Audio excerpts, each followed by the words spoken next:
Greetings, welcome to Queen L LLC. This is Queen L. Thank you so much for joining me today. So today's video is regarding the upcoming Neptune retrograde in Pisces. So this retrograde is taking place from June 30th through December 6th. And Neptune goes into retrograde once a year, typically around 5 to 6 months out of the year. Also, Neptune has a really long orbit around the sun. Neptune's orbit is approximately 135 years, so Neptune typically stays in a sign about 13 to 14 years. So Neptune is in the sign of Pisces right now, and Neptune is our sign of inspiration. It's what motivates us, what inspires us. And this retrograde is prompting us to just assess our lives and to reflect on the things that have been our driving force over the past several months, basically since Neptune entered the sign of Pisces. Now, Neptune co-rules the sign of Pisces along with Jupiter. Historically, Jupiter was thought of as the ruler or ruling sign over the zodiac sign Pisces until Neptune was discovered. And since then, Neptune has been considered a co-ruler of Pisces along with Jupiter. Now, when Neptune is in the sign that it rules over, the energy is a lot stronger. So let's discuss that. Now, Neptune has been direct or moving in the typical manner of its orbit since approximately April 4th of 2011.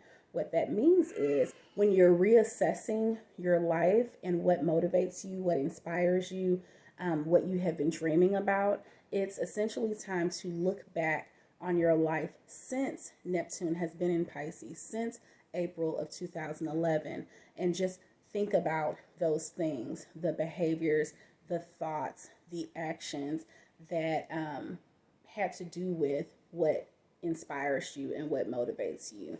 And when you identify those fantasies, those dreams, then it's time to put them into motion. It's time to actualize them, to realize those dreams, and to not just let them sit stagnant, so to speak, to not just continually dream, daydream, night dream, etc., but to actually put those thoughts and dreams into motion. And that's what Neptune retrograde prompts us to do. I have a favorite quote by Edgar Allan Poe, and that is, "They who dream by day are cognizant of many things that escape those who only dream by night."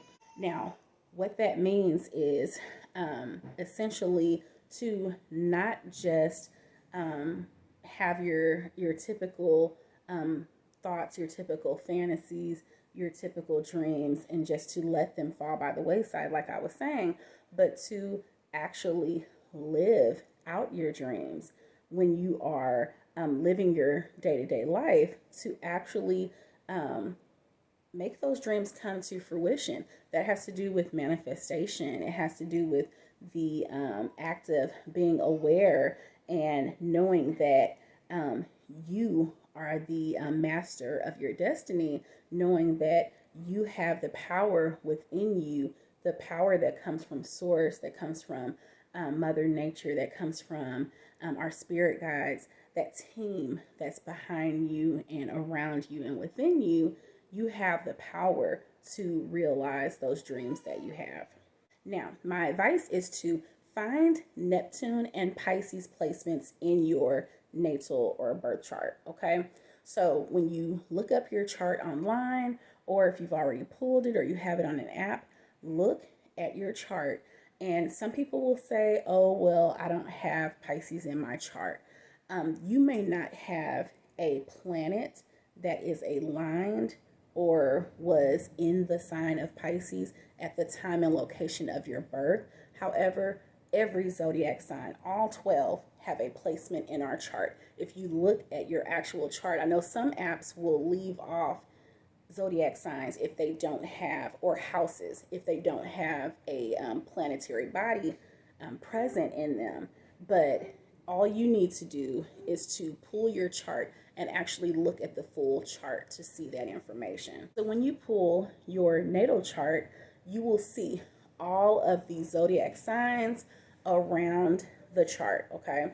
And even if you don't have a planet in the house that the sign of Pisces represents in your natal chart, that energy is still present. Now, the energy is not necessarily as strong as if we have planetary bodies within the house that aligns with that zodiac sign, but you still have a placement there. Also, there are some websites and some apps that will only show you the what I call Big 10 planetary bodies, and that being the sun, the moon, and the 8 planets aside from Earth in our solar system. However, I will link my minor planet video. There are minor planetary bodies. They're sometimes known as planetoids, asteroids, dwarf planets, but those planetary bodies, they actually have placements within our charts as well. And we also have the lunar nodes, the north or true node and the south node, that have placements within our chart as well. So there are placements there. However, let's say that none of those planetary bodies are aligned to whatever house you have that's in the sign of Pisces.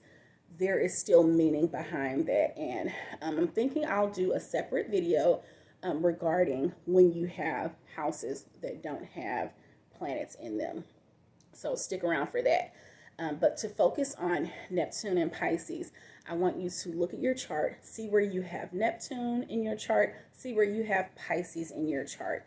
And that will be relevant to note what area of your life that you will feel this Neptune retrograde the strongest. What area of your life this retrograde will be most active in your life, okay? And I will actually expand that because Pisces is a water sign. I would say to look at other water sign placements as well, the being Scorpio and Cancer, and they may not be as strong as Pisces, but definitely check out your Pisces placement. Now, with regard to your Neptune placement, the Neptune placement in your chart, it identifies where there may be a departure from reality. And like I said, Neptune's that planet of inspiration, but it's kind of like a, in excess, it could be that departure from reality. When it's in balance, it is just what motivates us in our life. But in excess, it could be, you know, a bit overkill as far as avoiding realistic things, avoiding things that may be difficult to absorb, difficult to process, difficult to cope with in our life. And as a coping mechanism, we, you know, sometimes may lean in to that Neptune energy really strongly, but then there's an imbalance in our life. So that's something to be mindful of. Now, in your Neptune placement, you may have a tendency to idealize things in that area. So looking at reality, let's say for instance, if you have Neptune in your 4th house, which is your home life, your roots, your family, etc., you may have had a difficult or challenging or even traumatic upbringing as a child. And with that Neptune placement, it could go either way. You may idealize the childhood that you always wish that you had, and so that can affect you in your adult life because you're unable to actually face what you experienced as a child, and you're leaning into that Neptune energy as a coping mechanism. Or you just have this lofty idea of what your home life is supposed to be. So then in your present life, you aren't really looking realistically at what your reality is. You're just so focused on what you wish it would be and not finding the balance in making that your reality or just accepting what your reality is currently. Now, I would recommend, in order to find that balance, to practice some grounding activity, to dive into more of your earth sign energy. I would also venture to say to check out, if that sounds like you, to check out your overall energy in your chart and your placements. If it's maybe light on the earth sign energy and heavy on maybe water signs or fire signs. If it's light on earth sign energy, then you definitely want to practice grounding techniques in order to just to find the balance in your life where there's that imbalance. And looking at your Pisces placement in your chart, and this really goes for both placements, but I would say specifically for the Pisces one, if your Pisces placement is in the first 6 houses of your birth or natal chart, meaning the houses that are on the bottom half, the bottom hemisphere of your chart, then the energy is more present, and this represents a lot of intuition in our lives. In the extreme, it could be some escapism, but definitely heavy intuition. In those first 6 houses, that means that that energy is on us. The energy is more of an inner focus. Now, if your Pisces placement is in the last 6 houses, houses 7 through 12, that's that upper hemisphere of your chart, then that is more of an interpersonal focus on that intuition. It may still be some inner intuition with that placement, but the houses 7 through 12 are mostly our interpersonal connections and between us and the world. So your intuition may be heavy as far as your activities with the world.